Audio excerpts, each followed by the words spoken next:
बिस्मिल्लाहिर्रहमानिर्रहीम। 7 मई की शाम और हम आपसे मुखातिब हैं लाहौर से। कल रात को वही हुआ जिसका डर था। इंडिया ने पाकिस्तान पर हमले की जसारत की और खातिर ख्वाह मुंह तोड़ जवाब हासिल किया। इसकी तफसील के अंदर बात करेंगे। इंडियन मीडिया की इस वक्त की जो हालत है आप लोग देख रहे होंगे।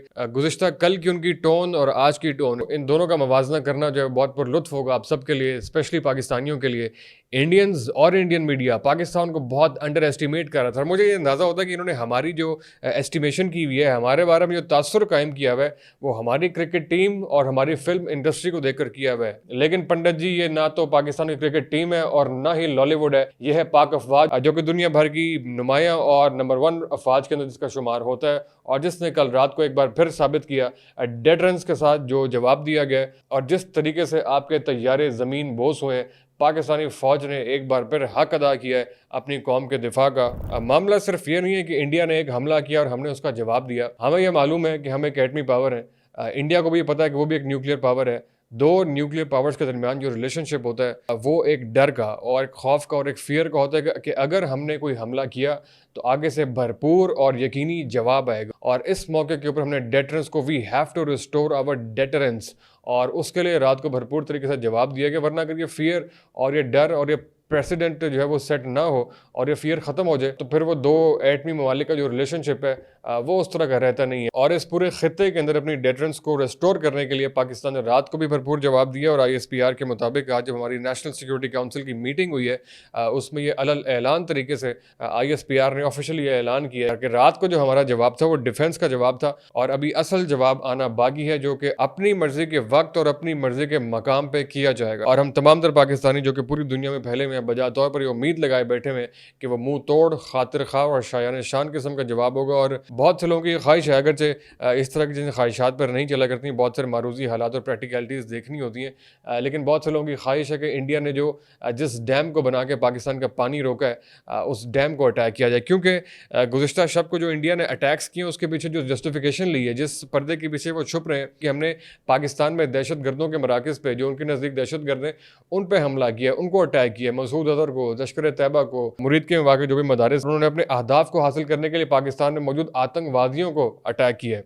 लेकिन अगर आपकी ये जस्टिफिकेशन मान भी ली जाए तो डैम पे अटैक करना आपकी इसकी क्या जस्टिफिकेशन होगी? Why are you attacking dam? यकीनन आपके पास जवाब नहीं है। आलमी बरादरी बहुत अच्छे तरीके से देख रही है इंडिया का शर्मनाक चेहरा जिस तरीके से दुनिया के सामने आश्कार हो रहा है। बज़ाहिर दुनिया की सबसे बड़ी जमहूरियत कहलाने वाली, biggest and largest democracy of the world अपने आप को क्लेम करने वाली इंडिया इस वक्त भरपूर तरीके से एक्सपोज हो रही है। गुज़िश्ता सबको जो ड्रामाई सिचुएशन यहाँ पर हुई, हम दोनों मीडिया का तकाबले जायज़ा ये 30 सेकंड्स में पेश करते हैं कि रात को बेसिकली हुआ क्या, जरा ये देखिएगा। किसी को होश नहीं है, सब सो रहे हैं। 9 जगहों पे POK और पाकिस्तान के अंदर घुस के मारा है इंडियन आर्मी ने।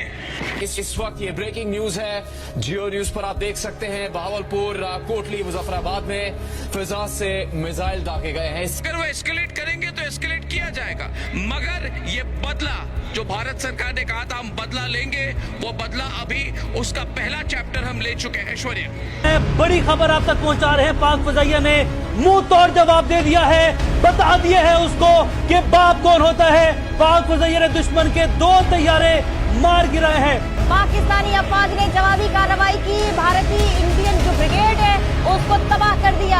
बताया था आओगे तो बचकर नहीं जाओगे। ये था वो मुंह तोड़ जवाब जो कि भारतीय हमले के 1 घंटे के अंदर अंदर हमारी पाक अफवाज और एयरफोर्स ने इंडिया को दिया। और इंडिया की जानिब से जो क्लेम किया जा रहा है, जो डायलॉग्स बोले जा रहे हैं, असल में ये लोग अपने बॉलीवुड से नहीं निकलते। ये डायलॉग्स बोले जा रहे हैं, घुस के मारेंगे, घुस के मारा है, घुस के मारेंगे। इंडिया ने जो अटैक किए वो बियॉन्ड विजुअल रेंज जिसको बोलते हैं BVR, पाकिस्तान की सरहदों को क्रॉस किए बगैर अपनी ज़मीन पे मौजूद रहते हुए मिसाइल अटैक से वो, और हमारी सरहदों को क्रॉस करने की बिल्कुल भी इजाज़त नहीं की कि हमारी पाक अफवाज और हमारी एयरफोर्स अपनी सरहदों के ऊपर मौजूद हैं। बहरहाल इस मौके के ऊपर एक और पहलू भी जो कि इंटरनली हमारे अपने लिए बड़ा परेशान कुन है, और हम इस मौके के ऊपर चाहते थे कि हम अपनी तोपों का रुख मुत्तहिद होकर और यकजहती के साथ इंडिया की जानिब ही रखें और अपने एक ही दुश्मन से मुकाबला। लेकिन इंतहाई अफसोस की मकाम है कि यकजहती को तोड़ने के लिए, यकजहती को पारा पारा करने के लिए हमारे अपने अंदर, हमारी अपनी सफ़ों में ऐसे लोग मौजूद हैं जो कि बदकिस्मती से एक बार फिर इंतहाई शर्मनाक किरदार अदा कर रहे हैं। और मैं ओपनली एक बार फिर ओपनली कॉल आउट करना चाहूँगा डॉक्टर मोहित पीरजादा और इनकी कबील के और बहुत सारे लोग जिन्होंने एक बार फिर पाक अफवाज के ऊपर अपनी तनकीद का, अपनी बिला जवाब तनकीद का जो है वो निशाना बना रखा है और इंडियन दिफाई तज्जिया निगारों को रीट्वीट कर रहे हैं, इंडोर्स कर रहे हैं, उन्हीं की बोली बोल रहे हैं। और यही वजह है कि अभी जब गुज़िश्ता हफ्ते इंडिया ने पाकिस्तानी मीडिया के, पाकिस्तानी यूट्यूबर्स के बहुत सारे चैनल्स बैन किए, उनमें किसी इमरान रियाज खान का, सिद्दीक जान का, आफ्ताब इकबाल का, डॉक्टर मोहित पीरजादा का चैनल शामिल नहीं था।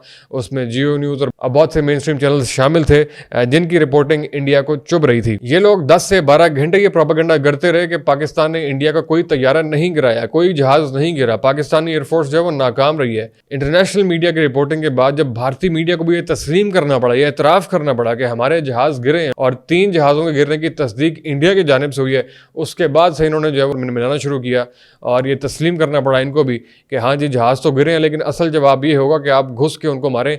और बड़े बेसुरबा किस्म के इल्ज़ामात और बड़े बेसुरबा किस्म की तनकीदें कि वो जब मिसाइल आए थे उनको रोका क्यों नहीं। हालांकि पूरी दुनिया को ये पता कि मिसाइल रोकने की टेक्नोलॉजी जिसको एंटी डोम सिस्टम बोलते हैं वो सिर्फ और सिर्फ इसराइल के पास है, किसी और मुल्क के पास ये सलाहियत मौजूद नहीं है। अभी इंडिया के ऊपर भी या किसी और मुल्क के ऊपर भी कोई अटैक्स होंगे तो मिसाइलों को नहीं रोका जा सकता, उनका किसी और सूरत में ही जवाब दिया जाता है और जवाब दिया जा रहा है। हमारी पाक अफवाज ने और एयरफोर्स ने बहुत भरपूर जवाब दिए। इस बारे में हमारी पहले ये बात हो चुकी है कि फ़ौज से और इस्टेब्लिशमेंट से बहुत से शिकवे शिकायत रहते हैं, लेकिन उन शिकवों शिकायतों के लिए लड़ने के लिए और बहुत सारे मौके होते हैं और मौके आते रहेंगे। बल्कि आज की वीडियो के अंदर भी हम कुछ ना कुछ उसका जिक्र करेंगे। लेकिन कम से कम इंडिया के मुकाबले में जब हम हो, जब एक बाकायदा स्टेट ऑफ वॉर होती है, ये बच्चे को पता है, उस मौके के ऊपर बदकिस्मती से चंद नमक हराम किस्म के लोग, sorry for using that words, ये अपना वजन जो है वो इंडिया के पल्ले में डाल रहे हैं और इनकी स्टेटमेंट्स इंडियन मीडिया बहुत फख्र से कोट कर रहा है। और इंडियन मीडिया को, इंडियन अवाम का जो रवैया है वो इसलिए भी बहुत अफसोसनाक है। जब पहलगाम का जब अटैक हुआ था, अफसोसनाक अटैक था, किसी पाकिस्तानी ने उसको सेलिब्रेट नहीं किया था, किसी पाकिस्तानी ने उसका जश्न नहीं मनाया था। लेकिन अफसोस की बात है कि गुज़िश्ता रात को 26 इनोसेंट पाकिस्तानी, 26 मासूम पाकिस्तानी बच्चों और औरतों समेत यहाँ पे शहीद किए गए। इंडियन मीडिया और इंडियन अवाम की बहुत बड़ी तादाद जो है वो उसको सेलिब्रेट कर रही है, उसके ऊपर हंस रही है, उसके ऊपर जश्न मना रही है, जो कि इस बात का सबूत है कि जो कि हिंदुत्व की जो आइडियोलॉजी है, हिंदू राज की जो आरएसएस की बदबूदार किस्म की आइडियोलॉजी है, वो बहुत ज़्यादा प्रिवेल कर चुकी हुई है और वो इंडिया को बहुत हद तक टॉक्सिक बना चुकी है। और ये बहुत ही अफसोसनाक चीज़, और ये इसकी बहुत सारी मिसालें आपको और भी मिलेंगी। जब इंडियन टीम पाकिस्तान आती है, जब इंडियन कोई भी जर्नलिस्ट पाकिस्तान आता है, पाकिस्तानी किस तरीके से उसको रिस्पॉन्ड करते हैं। और हम आमतौर पर यही यहाँ पे बयानियाँ लेकर चलते हैं कि पाकिस्तान की और इंडियन अवाम जो है वो बहुत मॉडरेट है, वो एक दूसरे से नफरत नहीं करती। हमारी सेनाएं और हमारी हुकूमतें, हमारी सरकारें अपने मफाद के लिए एक दूसरे के खिलाफ लड़ती हैं। लेकिन इस मौके के ऊपर एक बार फिर इंडिया ने रिमाइंड करवाया है कि हमेशा की तरह आपका रवैया जो बहुत मुतासिब होता है। आप विकेटें उखाड़ने वाले हैं, आप वो लोग हैं जब आपके स्टेडियम के ऊपर जब पाकिस्तानी बैट्समैन और बॉलर्स अच्छा परफॉर्म करते हैं, स्टेडियम में खामोशी होती है। आप वो लोग हैं जब पाकिस्तान कलकत्ता की सरजमीन के ऊपर अच्छी परफॉर्मेंस का मुजाहरा करता है, आप पिच उखाड़ देते हैं और तमाशाइयों के बगैर जो है वो मैच करवाना पड़ता है। आप स्टेडियम को आग लगाने वाले लोग हैं और इस वक्त भी आग लगाने में आपका भरपूर किरदार है। बहरहाल हम सेंस के साथ हैं, हम पीस के साथ हैं, हम लॉजिक के साथ हैं और आलमी बरादरी ये सब कुछ बहुत अच्छे तरीके से समझ रही है। और इस पूरे के पूरे इंसिडेंट के अंदर इंडिया का मकरूर चेहरा जरूर बेनकाब होगा और सब लोग देख रहे हैं कि जब भी इंडिया का इलेक्शन होता है,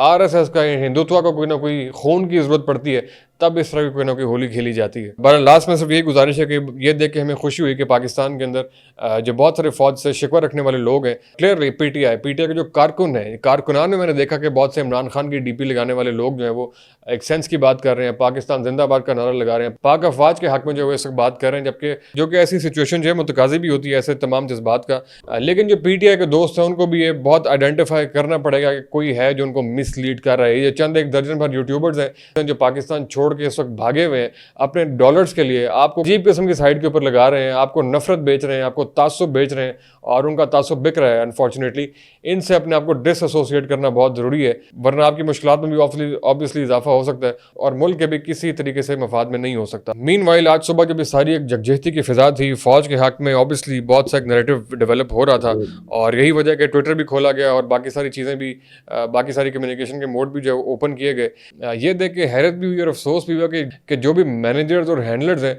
बहरहाल उसमें नादानी का उनसर पाया जाता है। सुप्रीम कोर्ट के जानिब से ऐन उस वक्त पे फैसला आना मिलिट्री कोर्ट्स के हक में, और ऐसा फैसला जिसकी किसी भी जमहूरी इक़्तिदार रखने वाली आवाज़ की जानिब से उसकी हिमायत नहीं की जा सकती, और सिविलियन सुप्रीमेसी और सिविलियन बालादस्ती का ख्वाब रखने वाली कोई भी आवाज़ जो है वो इसकी हिमायत नहीं की जा सकती। इसकी टाइमिंग तो बहुत अजीब सी है जब पूरी मुमलिकत और रियासत एक साइड के ऊपर है।